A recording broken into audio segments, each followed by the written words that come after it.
বিশ্বকাপ নিয়ে কি বলল ভাগিনী অলরাউন্ডার নাহিদা আক্তার। ট্রফি নিয়ে দেশে ফিরবে বাংলাদেশ। তো দর্শক, বিস্তারিত জানতে পুরো ভিডিওটির সাথে থাকুন এবং চ্যানেলটি সাবস্ক্রাইব করে পাশে থাকুন।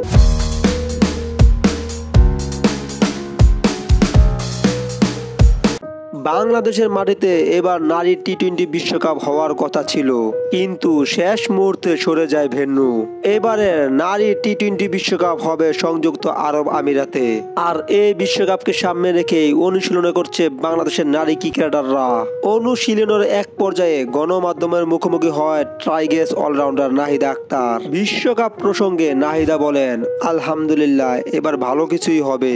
এই মাসে আমরা শ্রীলঙ্কার বিপক্ষে 4-1 ব্যবধানে টি-20 সিরিজ জিতেছি। আমাদের ব্যাটার এবং বোলাররা খুব ছন্দে আছেন। আশা করি বিশ্বকাপে এগুলো কাজে লাগিয়ে স্বপ্নের বিশ্বকাপ আনার চেষ্টা করব।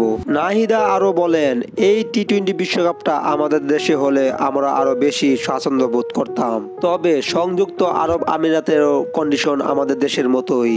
এর আগেও আমরা সেখানে খেলেছি। এবার ইনশাআল্লাহ বিশ্বকাপ নিয়ে দেশে ফেরার চেষ্টা করব। তো দর্শক, আপনাদের কি মত? মেয়েরা কি পারবে? অবশ্যই কমেন্ট বক্সে জানিয়ে দিবেন। ধন্যবাদ।